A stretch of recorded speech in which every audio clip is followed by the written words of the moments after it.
back. We come back riding a white horse stallion. We don't screw around. I'm Tommy Joe Lucia, and the most important part of the show, the First Lady of Pro Rodeo Journalism, Kendra Santos. And this is No Spin Rodeo, and we have with us the CEO of the PRCA and the president of the PRCA Properties, Tom Glause. A very hot topic. he's a hot item. He's a hot item, and we wanted to talk to him. Hello, Tom. Kendra, how are you doing today? Great, thanks. How are you guys? Hello, Fantastic. Tommy Joe. Hi, Kendra. Thank you for inviting me on your show today. You bet. Well, thanks for being on. You got your old cowboy hat on. Are you in the passenger seat or the driver's seat? You're not driving, are you? I'm stationary. Safety first. I'm in the passengers. I'm in the passenger seat. Safety first, cowboy. All right. Well, let's not screw around. All of our no spinners, they just like to hear. They want to talk real. So let's talk some real here. Tom, hopefully, at the end of this interview, you don't never talk to me again. But I don't think that'll be the case. So, Kendra, I'm going to let you kick off 97 with Mr. Glause, and then we'll go from there. So, rock and roll there, sister. All right. Well, basically, I feel like it's my job as a journalist to ask the questions, and so I really appreciate the access and the transparency up front. The first thing I think that would be worth taking a few minutes to do up front is to have you, Tom, kind of bring us up to speed on the general state of the PRCA and the sport of professional rodeo, where the association stands as of today, which is February 3rd, 2026. Absolutely. Let's start by recapping 2025. 2025 was an amazing year by all accounts. Whichever metrics we measure it by, it was a record-setting year. We paid out nearly $78 million in prize money throughout the year. We've targeted $80 million for 2026. Uh, I think it's important that we take a look back when we talk about $78 million payout. 2019, when I joined the PRCA, we were paying out $50 million after the NFR. 2020 was an anomaly with COVID and reduced number of rodeos, but we really went on a growth spurt in 21. We've seen our revenue or our payout increase by 50% since 2019. Also, membership is up. 2019 was kind of a turnaround year for us. Finally started to right the ship with membership. We'd seen some slight growth over 2018. Obviously, in 2020, membership was down. excuse, excuse the coughing. I've been fighting a cold here for a week, so my apologies. Uh, but we've seen steady, consistent growth since 2020. Uh, Membership was 6,600, over 6,600 in 25. Just checked the numbers today. We're about 150 members ahead of year to date where we were February of 25. So we're happy that we're seeing increased growth. We've seen tremendous growth with our permits. Last year we had nearly 2,000 permit holders as part of the PRCA family.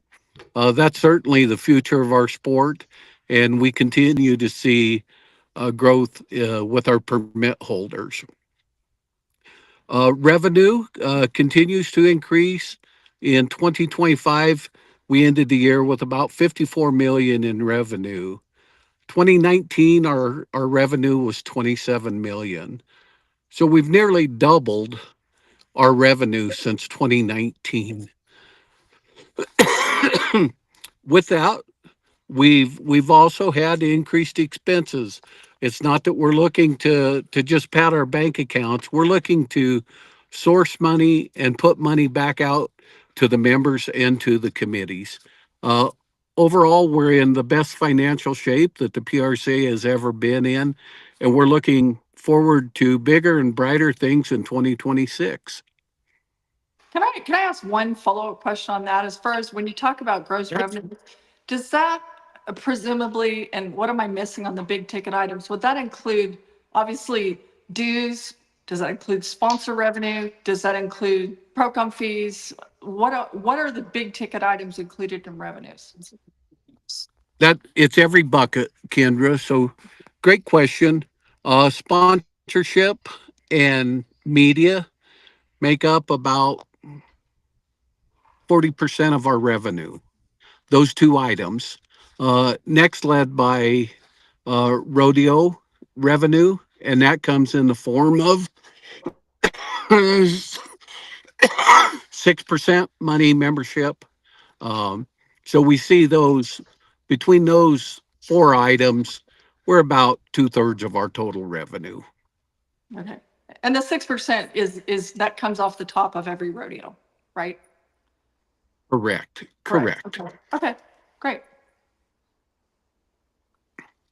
So, so you think the PRCA is doing pretty damn good? That's what it sounds like. And your projections for 26, you don't see any rocky roads. You don't see anything. This is my follow up, my journalistic follow up. We think 26 is going to be slower growth. We've projected slower growth. We've really been on a fairly steep trajectory in terms of growth, revenue, sponsorship, media growth. We think that trajectory is going to slow, but we think it will still continue. We project 3 to 5% growth. Overall revenue, we're budgeting to be fairly flat for 26. That makes sense. It sounds like we're in pretty good shape. All right, I'm going to go up to the next one. So there's all kinds of scuttlebutt, um, and I'm going to give a little monologue first, and then I'll have you step in about the PRCA Hall of Fame and the headquarters moving from Colorado Springs to Wyoming. Let me preface this for all you people out there that from a business perspective, based on what I'm going to read, and you can tell me if I'm right or wrong, Tom, um, in a lot of ways, this is a no brainer.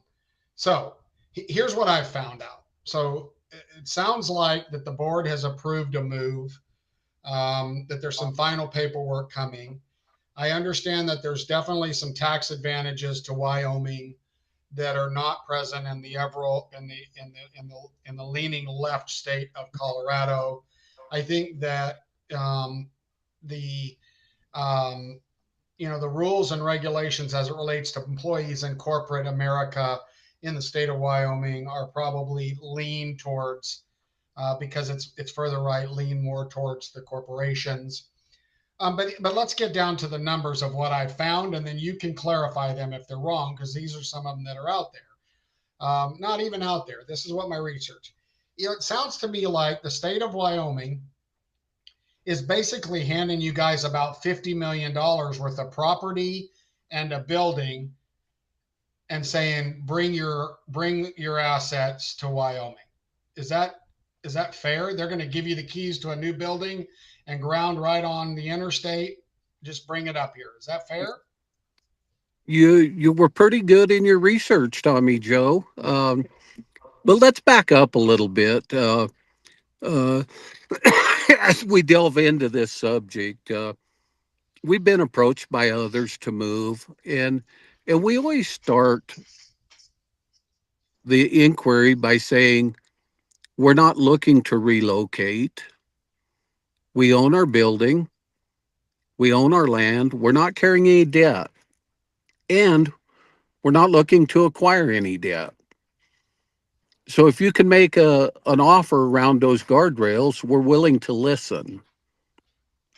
Most suitors quickly fold. Wyoming, and in particular, Cheyenne Leads, said, we still want to pursue this. And so they have made a tentative offer that I think is about 53.5 million. It's north of $50 million. We have memorized that offer in a memorandum of understanding. That memorandum of understanding is non-binding. It's in effect, I believe, until June 1st. It gives both parties time to do their due diligence. From the PRCA standpoint, we formed an ad hoc committee that identified potential site that we would potentially relocate to. Now, Cheyenne Lead still has to acquire that land. The landowner, by all reports, is certainly interested in doing what he can to accommodate bringing the PRCA to Cheyenne. So I don't think it's a big hurdle, but there is still acquisition of land. Additionally, we want to make sure that the money is there, that it's not an empty promise, that the money and the funding is in place. And so during this non-binding memorandum, it will give both sides opportunities to make sure that this is feasible and in the best interest of the PRCA and the state of Wyoming and city of Cheyenne. Did you hear a counter from Colorado Springs or the state of Colorado? Yes, we did. Yes, we did. Uh, we did. Unfortunately, it was not as concrete offer as we had hoped to be presented. It involved a potential increase to the LARC tax. That's the lodging and rental car tax. Would be put to the voters to increase that tax, and then with some money earmarked to renovate the Hall of Fame, $2 to $4 million. So you get around $53 million worth of assets if you go to Wyoming. You said that you own the Hall of Fame in the current building. It's probably worth 10 million. You can sell that. What will you do with that money when you sell that? Assuming all this goes through, uh, my opinion is that when it's liquidated, that money should be put in an endowment to sustain the future of the Hall of Fame. That it would support the interest on that corpus would be a steady stream of annual income to support the Hall of Fame. That's fantastic. That's fantastic. That's hard to beat. That's hard to beat. You know, I've also read that, well, there's revisionary interest. Let's just clear up that rumor. There is no revisionary interest in the memorandum of understanding. To the contrary, it states that deed will be transferred to the PRCA upon substantial completion of the move. And we identified substantial completion of the move when 80% of the positions are relocated to Cheyenne. Would it be okay with you guys if I asked a few just quick follow-up questions, like one-line answers or whatever is appropriate, but We, a lot I of my I want your questions. questions. Thank you. Okay, so a lot of my questions have been answered, but how the PRCA and the Hall of Fame are doing in Colorado Springs is a specific question to me. Where it's been since 1979, how is the Hall and how is PRCA? How are they doing? I suppose financially would be the best question in the Colorado So, Springs. so overall, we talk about the finances of the PRCA, and that's really made up of three corporations. PRCA is a 501c6 nonprofit. Hall of Fame is a 501c3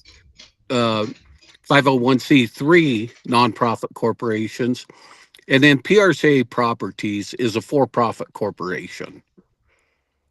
So when we talk collectively about PRCA, we're combining all three of those corporations. So let's talk specifically about the Hall of Fame.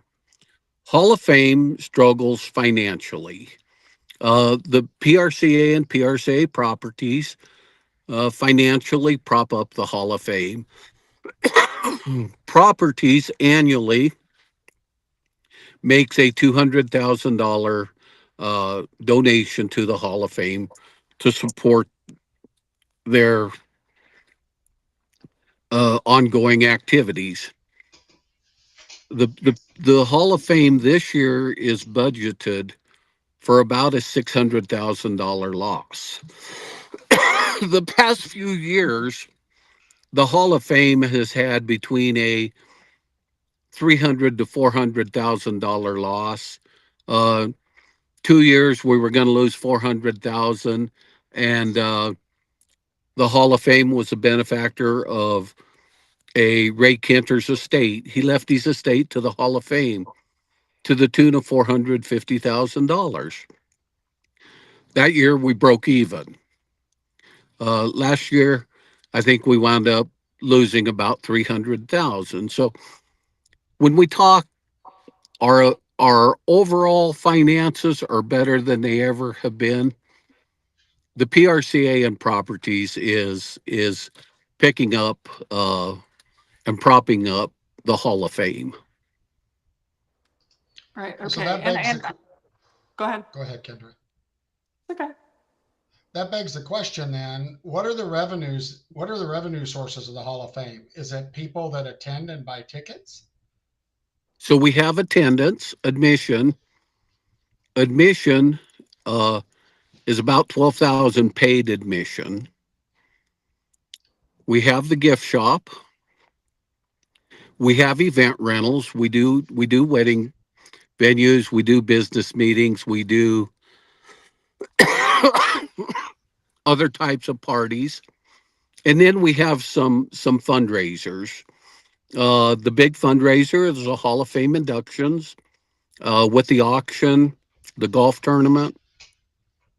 That brings in roughly 250,000 in revenue, and then during Vegas, we have the gala where we recognize PRCA legends, and we also have a golf tournament, and that's $250,000 revenue. Those are the big sources. So you get 12,000 people that go through there in Colorado. So real quick, Kendra, and then I'll shut up and let you go. Pretty much 6 months out of the year in Cheyenne, there ain't anybody driving through there. But there's a lot of people there during the Cheyenne Frontier Days. Do you expect your attendance to increase in Cheyenne or decrease? Oh, I would expect it to quadruple, if not significantly higher. If you compare uh, attendance, paid attendance to Cheyenne Frontier Days Old West Museum, they're double our attendance. Now, I would expect that we would do or should do at least double what their attendance is. And let's face it, part of our problem with our museum is it's gotten stale. It hasn't been updated. It's not what visitors are looking for in a modern experience. If you were there in the 80s, which is the first time I went to the Hall of Fame, it looks much like it did the first time I went in there. We've got the display cases. We've probably rotated out the exhibits in the display cases, but people want an interactive and immersive experience. And we don't have that. I'll say I've worked for the PRCA twice in my career, and the first time was straight out of college. My first day was January 12th, 1987. And somewhat sadly, the ProRodeo Hall of Fame looks virtually the exact same as it did in 1987. I think the same carpet's still there. It is the same brown carpet. Blue So check. And also, I think for people who, whatever, who aren't as old as I am, whatever you want to, however you want to put it, haven't been around as long, the Hall of Fame has been in trouble before. There was a time where, if I'm not, I know I'm not mistaken about this. For example, the PBR gave a donation to help keep the doors open. So there has been struggle along the way. This isn't a brand new issue that there's been, struggle as far as financially. I would like to ask for clarification on, you know, you people are looking at you about this, but you're not in this alone. And I would like to know how, in all of this conversation and decision making, the PRCA Board of Directors and the ProRodeo Hall of Fame Board of Trustees factor in as you gauge these decisions together as a team, I'm assuming, but I don't know how that works. Absolutely. The PRCA board of directors are really the decision makers.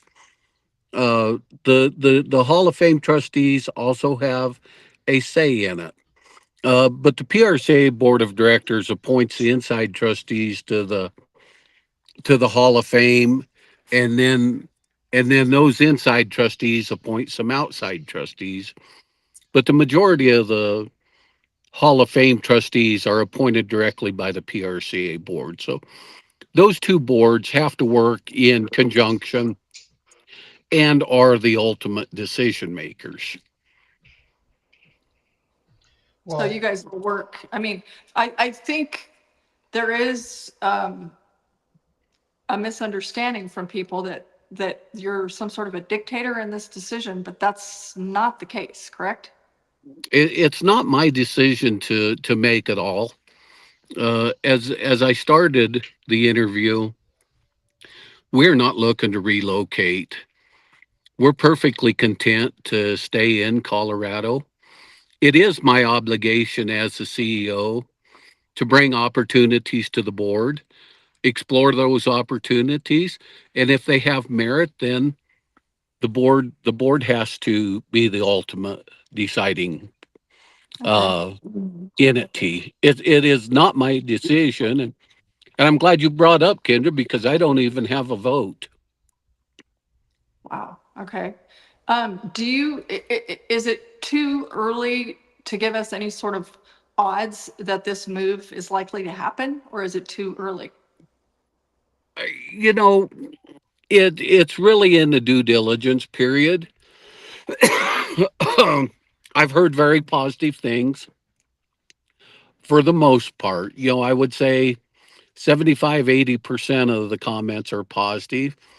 There are a number of comments that the Hall of Fame can't leave Colorado Springs.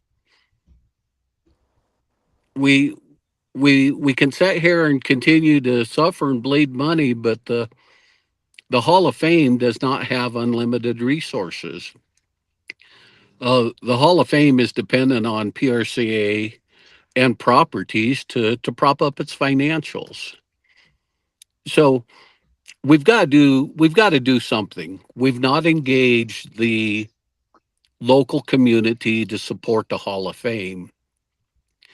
And museums and Hall of Fames need local support. You have to have the community support. So let me give you an example. We're trying to figure out new revenue sources. So most nonprofits do a day of giving around Thanksgiving. So I told Teresa that we need to organize a day of giving for the Hall of Fame. Her and her team worked on, I don't know how many thousands of emails they sent out. And you know how much money we raised through our day of giving? Somebody take a guess. $150. You win the under. $1,300. That's Well, what and to we, be we clear, Teresa Cobb is currently, um, she, she is in charge, well, I don't know what her specific title is, of the ProRodeo Hall of Fame. But who? who would want to be in charge of that bottom line? I mean, there's no the reason that the carpet's still brown is that it's been a fight just to keep the doors open, and we need to figure out new opportunities, it sounds like, to try to increase those revenue streams. And you can't invest in something that is being funded by the successful pieces of the property until you get it on its own feet.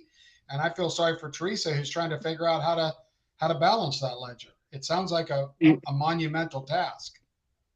It is, and she's got a history with the PRCA and is ideally situated to preserve our history with the Hall of Fame. But hey, let's look at it. It's just not the Pro Rodeo Hall of Fame.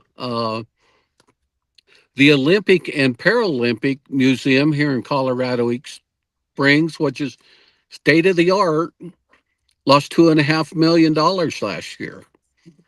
You can look at their 990. They had 6.4 million in income, 8.9 million in expenses. This is actually unfair of me to bring this up, but I will, just in case either one of you remember anything about this. But because some of the old timers are asking, how is this different from years ago? There was the announcement that the PRCA was going to move to Albuquerque, Yep. and then that came to a screeching halt. And do you either remember the technicality that skidded that to a halt? I don't, Kendra. Okay. Uh, I think it had a lot to do with the governor of New Mexico. The horse racing industry was flush with money in New Mexico at the time. But I also tried to learn from the mistakes that the PRCA made.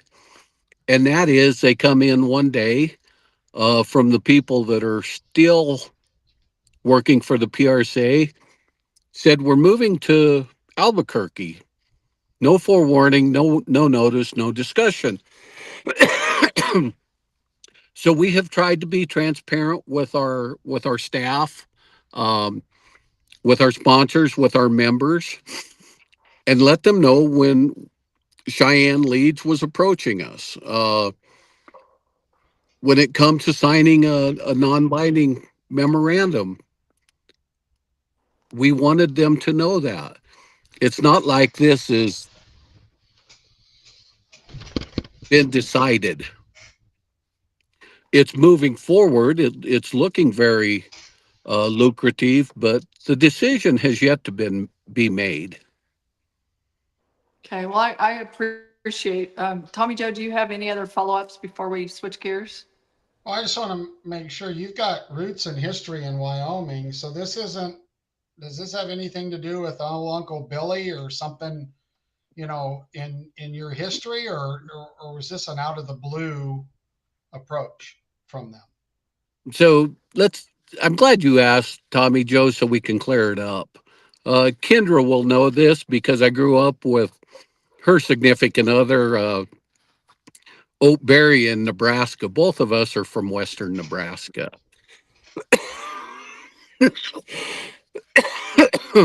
I spent 9 years of my career in Cheyenne, Wyoming, but this was brought to me, not something that we went searching for.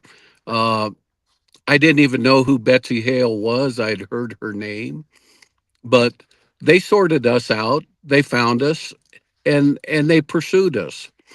Has nothing to do with me. I've got a house in Colorado Springs that if we decide to stay in Colorado, we're very content here. Fair Well, enough. perfect. I think that's a fair Okay. and well thought out conversation on that. Kendra, you want to jump to the Sure. next one? A switch of a gear. I again, don't shoot the messenger. I would love to have a take a few minutes to discuss the status of PRCA Judging Program and any plans that are in place for that and its future. I feel like Okay. it's it's not a secret that the program has come under fire in recent times at the NFR again the other day as at Denver. as it sh- as it should have. Um, I we're all human. We all make mistakes. But I think it's worthy of obviously you guys have to be, talking a lot about it at the headquarters. And one question that I would love to throw out there on behalf of a multiple time world champion that I just visited with on Sunday. And his frustration is, he said, he said, I won, I think it was Denver years ago, and a relative of his was a clown there and made like 4 or 5 times much money being the clown as he winning an event. And he said, I want to know, are we going to allocate the money that it's going to take to bolster that program? Because all any of us wants is for the right people to win. So what's this, where does that stand as far as priorities and Well, plans? let's just peel the skin back. We started out talking about 2025 being a great year. How great 2025 was really overshadowed by one controversial call. One controversial call at the NFR overshadowed all of the momentum that we created in 2025. Uh, and I called it a controversial call, Kendra, because I will always believe that the judge called the best call that he seen at the time he made that call. I will always believe that. Yes, sir. Now we have implemented review at the NFR on the markout. But the review standard is different from what the judge on the arena floor calls. The review standard is clear and obvious evidence. Now it's a judgment call on the arena floor. Um, the review official has about 8 seconds to find clear and obvious evidence to overturn that call, or that call stands. They've got limited time until the next contestant goes. So they've got to make a quick call. They've got, I think, 12 individual cameras that they have access to assist them in making that call. But if they don't see that clear and obvious call evidence, then the call stands. Now, I think the review officials overturned 9 of 48 calls. We all believe that they probably should have overturned a 10th call. But rodeo And has, sorry to interrupt you, but for those who we're talking through the tea leaves a little bit here, we are talking about the Stetson it's Wright it's it's missed Stetson amount. Wright, 6th round in the bronc riding, Sure. marking his horse out, or a yellow flag being thrown for failure to mark the horse out. So that is the call that went round the world. And uh, rodeo has always been prefaced on the judge's decisions are final. The review judge didn't see that clear and obvious evidence in the allotted time, so the call stood. We don't have to agree with it, but it's not that unusual from other major sports. Every weekend, every NFL game, and I guarantee you on Sunday, there will be some controversial calls in the Super Bowl that we don't personally agree with. But the referee has that judgment, and the referee has been given that discretion to make that call. The difference between rodeo and the NFL, one play really doesn't determine the outcome of the game. We can argue till we're blind that we didn't think that was pass interference, but you know what? the team is probably going to get 42 more downs to try and win the game. In rodeo, you get one opportunity, and one bad call or one controversial call is the difference between winning and not winning. So I think that every official out there is trying to do their very, very best. Now, Go ahead. you're fine. We are going to make some changes. Coming out of COVID, we had 8 pro officials. We increased the number of pro officials to 12, reduced the number of rodeos they were judging. During COVID, we had limited rodeos. We were paying the pro officials and we utilized them. So we had the same judges and the same contestants at very limited number of rodeos. We thought expanding the program would improve results. What we're going to do is go back to 8 full-time pro officials. And those 12 pro officials are who judges the NFR. But by going back to 8, we will be able to select 4 with input from event reps where we may need more expertise. Do we need to shore up the bareback riding judges? Do we need somebody that's maybe the best flagger in the dog? And so we'll have some options to bring in some other judges that can provide additional skill sets where we need them. Okay. And as far as being having money ear tagged for it, one of the things that was confirmed on this podcast, I don't know, a few months ago, was that sometimes college rodeo judges are making more than PRCA judges. And so that, will it be a priority financially? Is that, I guess, a We straightforward budgeted probably another $500,000 for the judging program. We revamped the pay scale entirely. Our old pay scale uh, involved judges being rated A, B, C, or D judges, and based whether they were an A, B, C, or D judge, and then how many performances a rodeo was, determined what they got paid per performance. So if you had a judge and a B judge and a pro official judging the rodeo, they were all getting paid a different amount. Under our new system, and that system of payment hadn't changed for, as near as I know, 17 years, going back to Tommy Keith, or had it even increased. So what we did was we decided we'll just assign judges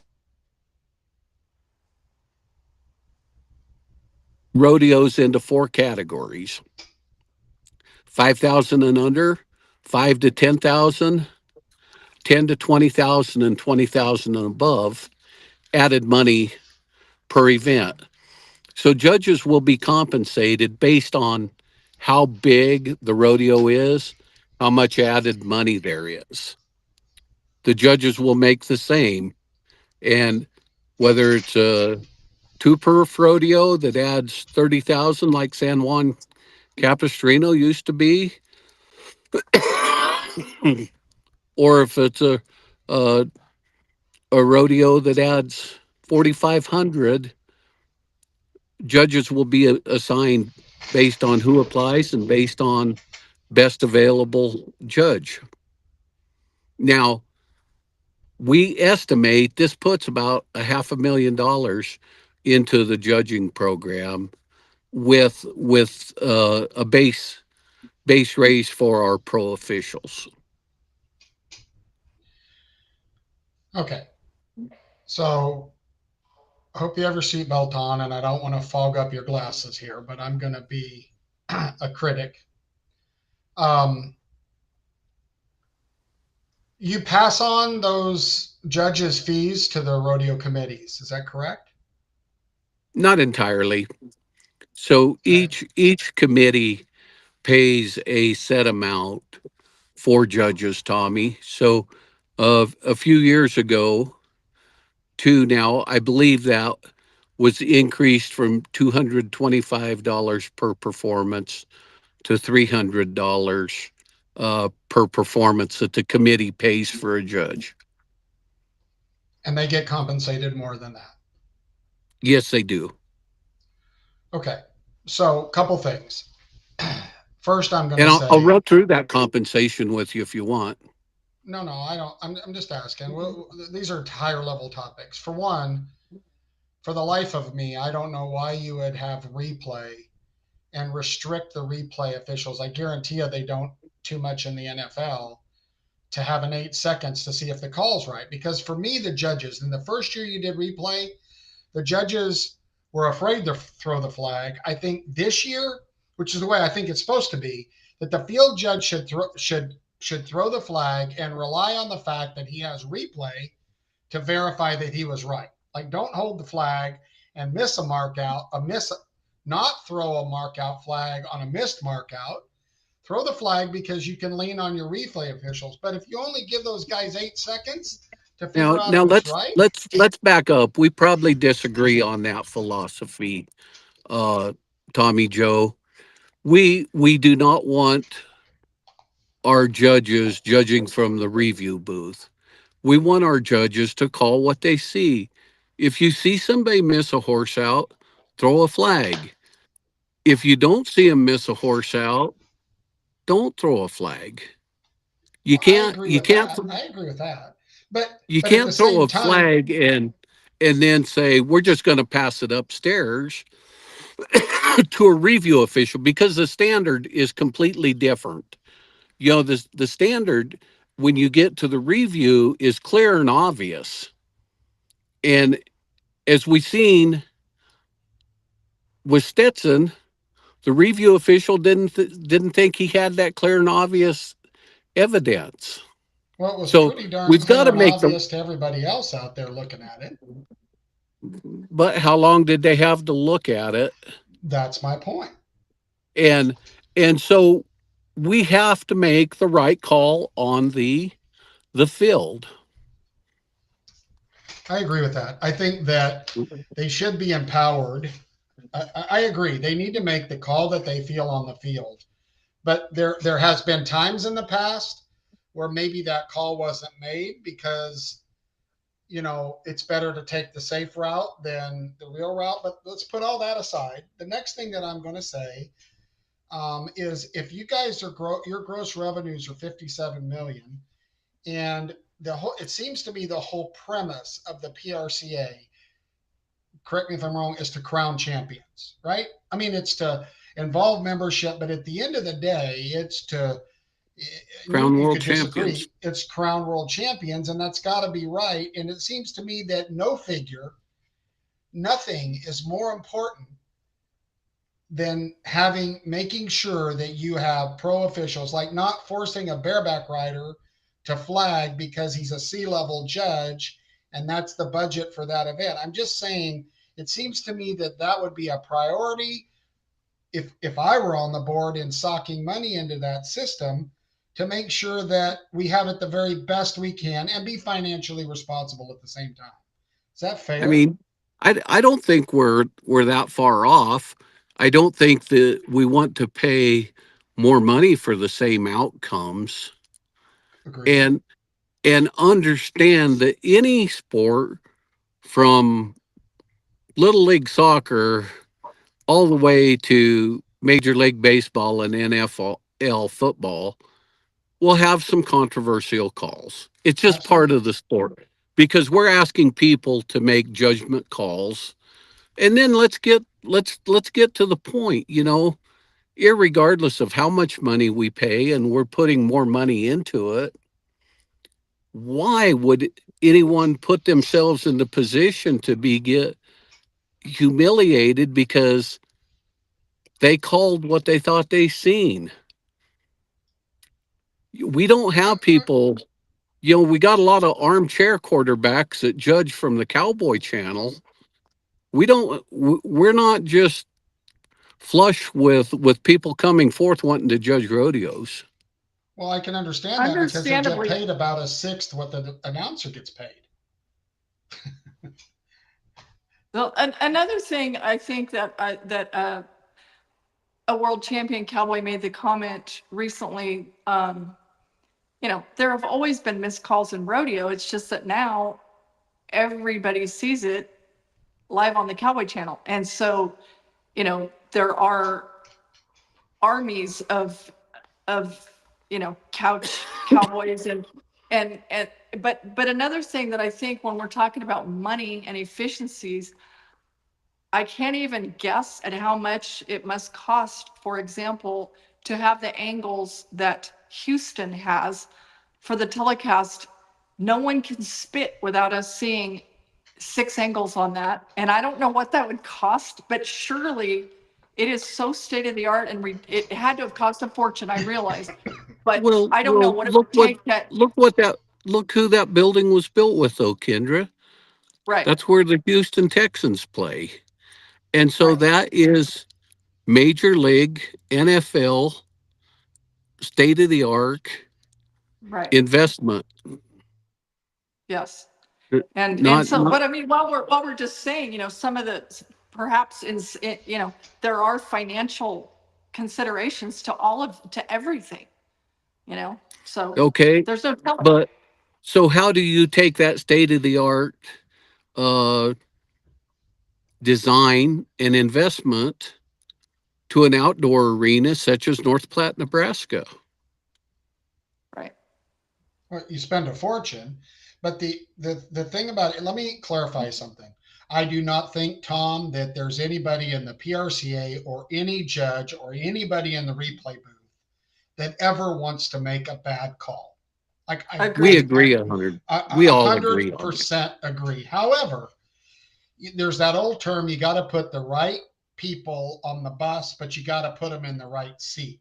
Seat. And I think we have to take a very close look at people thinking they're making the right call, but they've never done it. They don't actually know how it works other than the seminars and stuff. And I think that could be the root of some of the problem in my personal opinion. Now, how do you fix that?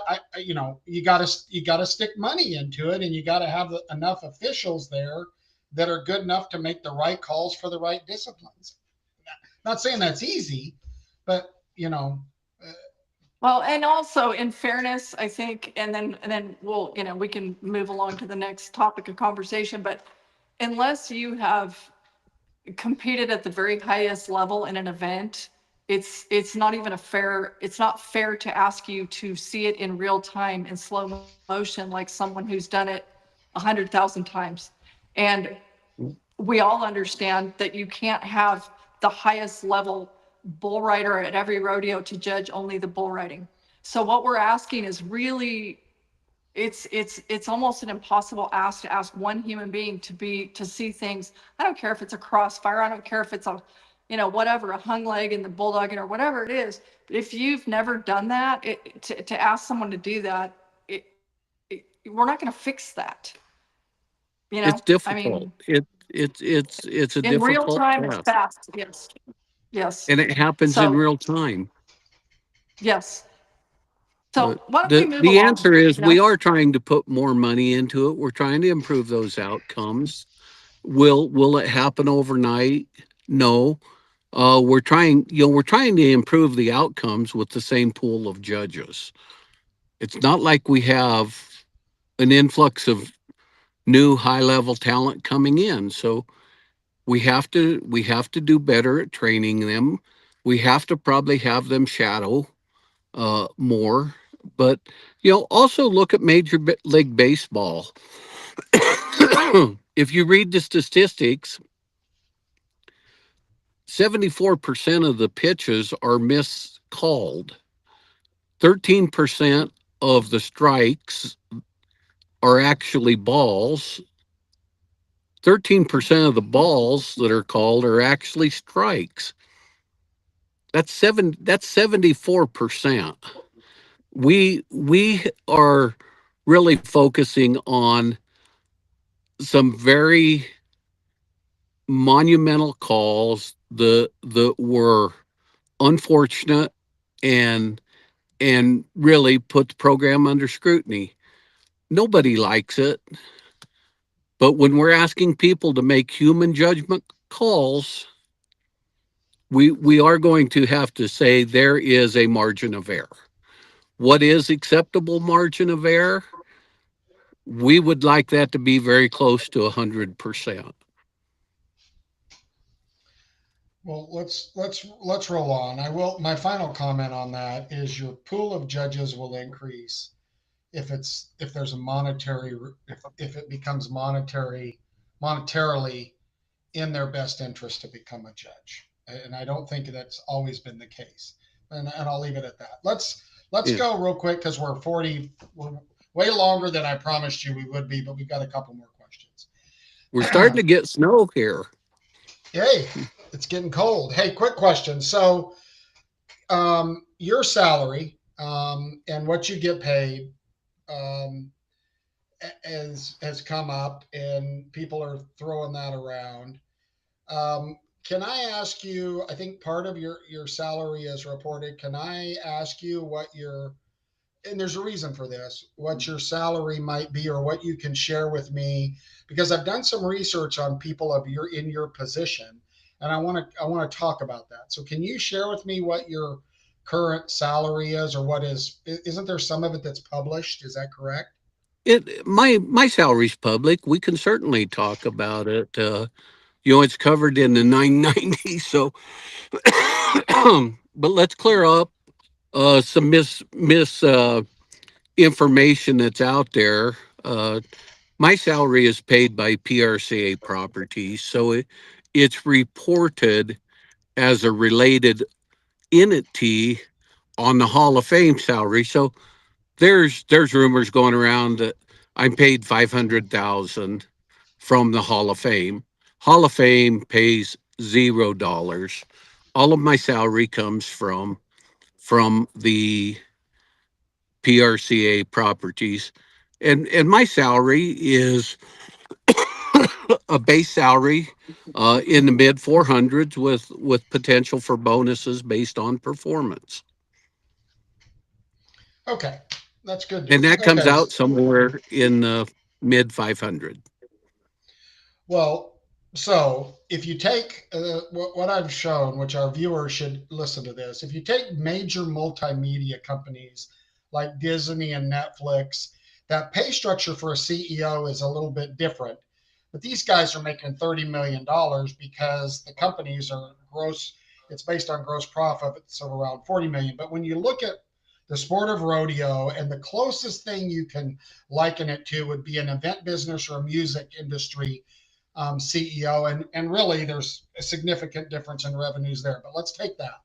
And so if we take the PRCA gross revenues, if you those particular CEOs typically make 1 to 2% of either the gross revenues or a different percentage of the EBITDA, meaning the net profits. All I'm going to say is based on 57 million. If you used 47 million, which is what I found in 2024 or 2023, what I found was a $47 million in revenues. You do the math, it's $470,000. And my point is to all of you people out there, this your salary is in line with what the industry standards pay. And I'm sorry if you at home don't make that much money, but it's because you can't. And you're not out of line in my personal narrative with what you should be making. And again, if the PRCA is reading its goals and has the ability, doesn't the board of directors have the ability to fire you if you're not delivering? Absolutely. I work at the pleasure of the board of directors, but let's back up. These decisions are not made in a vacuum. We do a salary compensation study. It's just not my salary, it's every salary at the PRCA. We want to make sure that we're compensating our people fairly. And the PRCA board of directors sets my salary. They just don't pick a number out of the air. They also have a compensation study done. Uh, there's a lot of governing body associations here in Colorado Springs, and you are correct in your research. Most CEOs make 1 to 2%. On the smaller side, it's 2%. When you get to the NFL, Major League Baseball type of revenue, then you're getting down to 1%.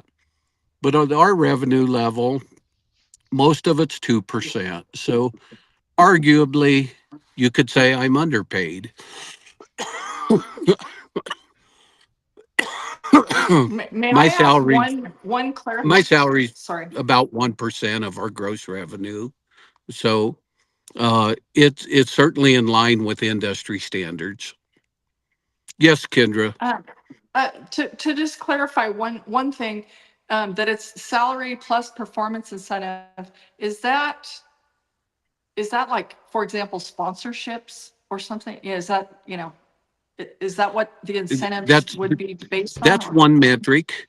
We have a Okay. balanced scorecard that probably has 50 different metrics on it Okay. that we are Well, looking to hit targets in learning and growth, internal processes, uh, customer membership satisfaction, and then there's always a financial component to it.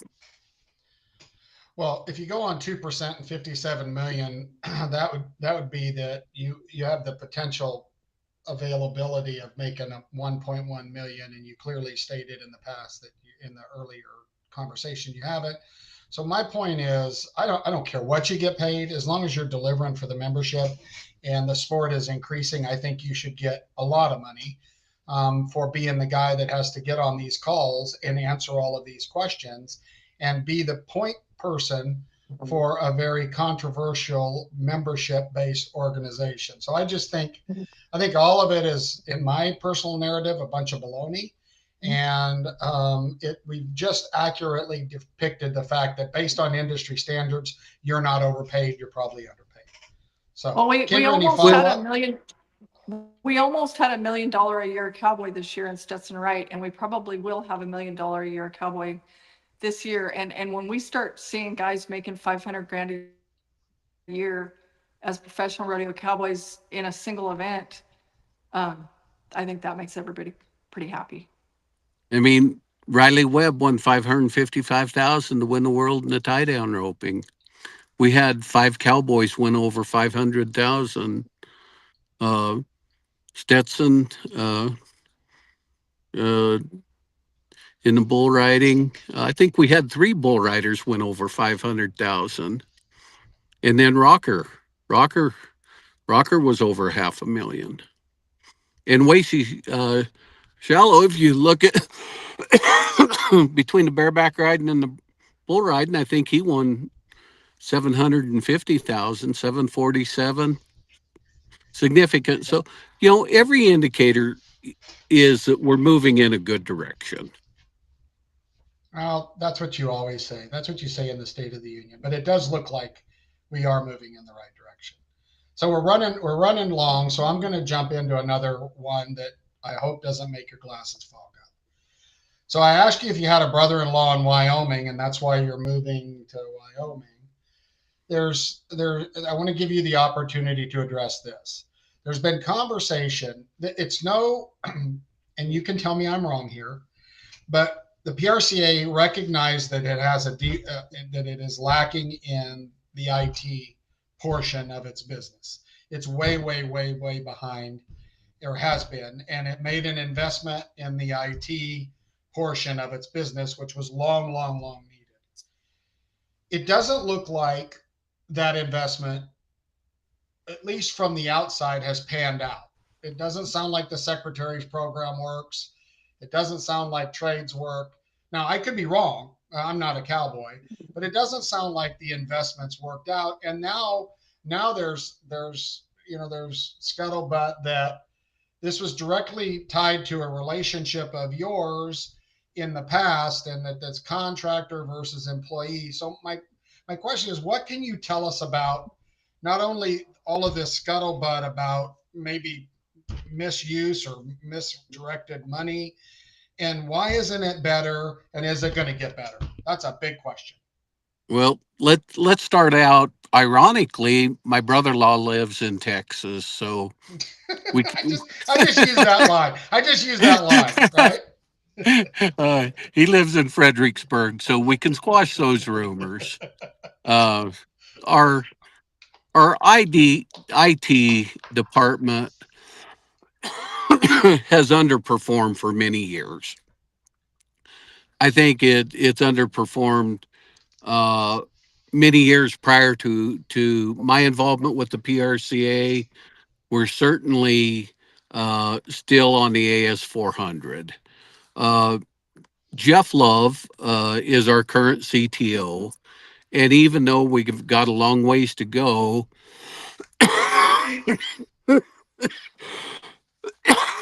excuse me so much. I'm sorry for that. Jeff has made more strides towards bringing us into the modern era than anyone ever has. So let's talk about Jeff as a person. I didn't know who Jeff Love was. Uh, in my prior role, I knew we used cyber lancers. Uh, Jeff previously owned cyber lancers.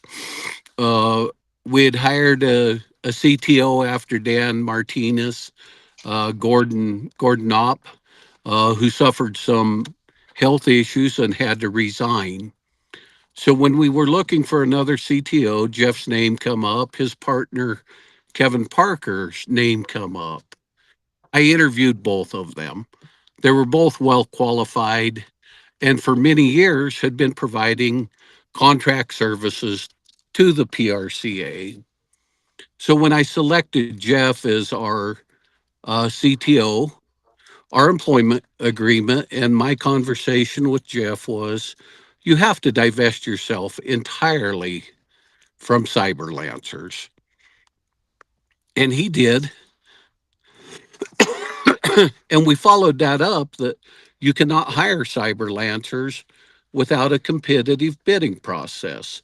We are here to be good stewards of the PRCA's money. And even though there's rumors and innuendos that Jeff made a lot of money with cyber lancers, he did do a lot of work as an independent contractor. He's not allowed to hire the predecessor of cyber lancers without a competitive bid. We're here to take good care of the PRCA's money. Jeff is doing remarkable work, and even though you don't think you've seen the results yet, uh, forever I've heard that we're getting off V2, we're getting into the V3 secretary system. Jeff has finally made that a reality. Improvements to our online entry system are markedly improved. Uh, just this week, Rodeo approvals was moved out of the AS 400 to a new platform. Quickly, they will follow that up with stock stats. And the final two to really free us from the constraints of the AS 400 will be membership and Procom. So I do think that we are making strides in our IT department. So there's no truth in you guys have to scrap everything you've done and start over. You've wasted millions. That's not true. In terms of scrapping everything, absolutely not. In terms of transferring to a modern platform, yes, but here's how the PRCA IT system worked for many moons. It was just add on, add on, add on, and it was all hard coded.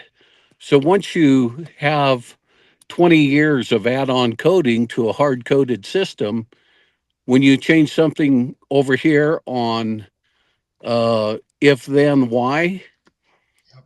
that changes X in three other programs. So we have built new systems. We have taken some CAN systems Kendra will remember that we were dependent on JD Edwards for years and years as our financial software system. We successfully moved that to Acumatica. That's all part of our IT transition is a whole office reform.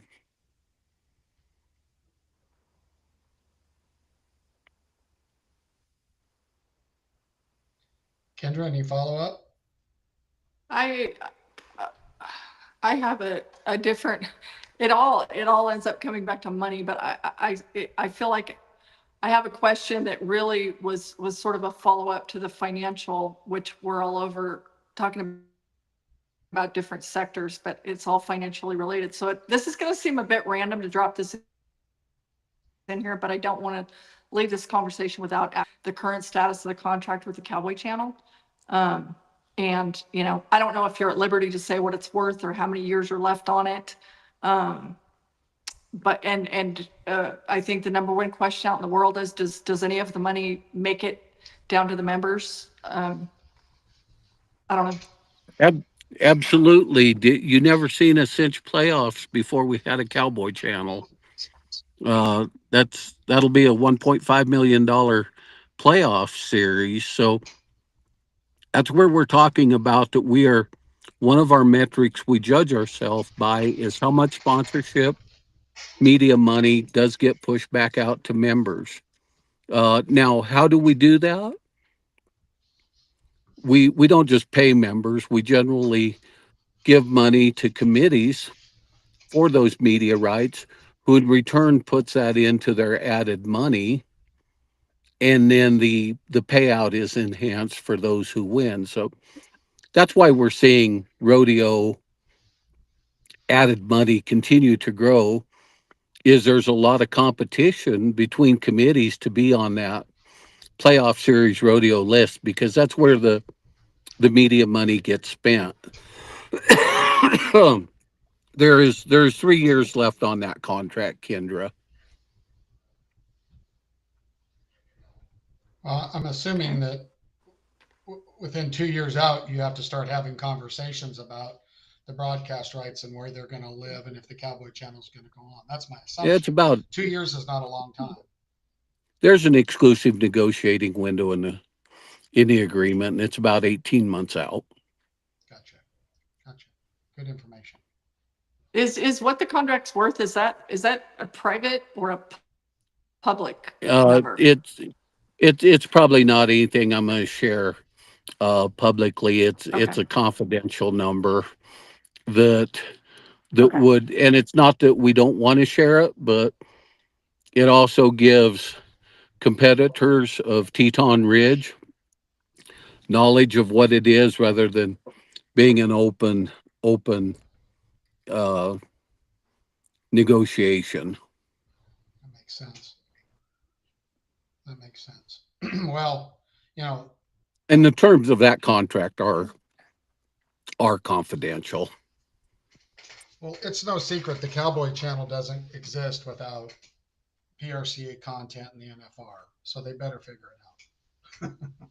Yeah. So, And okay. it's been great for PRCA. It's been great for rodeo, and it's really why we've seen one of the big reasons we've seen rodeo growing at the trajectory we have is the TV contract has been a game changer. Thank you, The vet, Teton Ridge. Thank you, Patrick Gotch, for having a vision of what that could be. well, what you guys have negotiated with Teton Ridge and Las Vegas is exactly why that we're seeing the growth. And congratulations to you and for both of those partners for investing in the sport. Absolutely agree with that. Kendra, final one. It's getting dark and Tom needs a burger. I I just have a final comment that you taking the time and your transparency is very much appreciated, Tom. So I want to say thank you for that.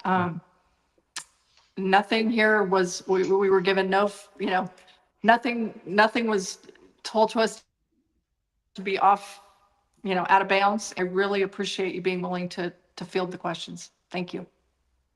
Well, thank you guys. I appreciate your forum and look forward to visiting with you again.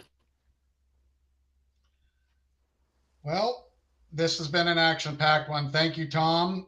Thank you, Kendra. We hope that the viewers that have listened to this have learned something. If you have to, listen to it again. There was a lot of very interesting things spoken and a lot of facts put out there and clarification. We all wants what's best for all of us, the committees, the contract personnel, and importantly, the Cowboys that are the players in this game. Congratulations, Tom. Thank you on my part for coming on and not giving us a list of stuff we couldn't talk about. By the way, viewers, none of that happened. None of that happened. It was an open forum, and much respect for you for doing that. Final thought, Kendra or Tom? Otherwise, we'll put a button on this bow for number 97. Thank you. I Have just a say good thank night. you. And I don't, you guys too. Thank you. Well, God bless all of you. We'll see you at episode 98. Tom, go get a burger. We'll catch you guys later around the deal. Thanks for joining us. This has been No Spin Rodeo, episode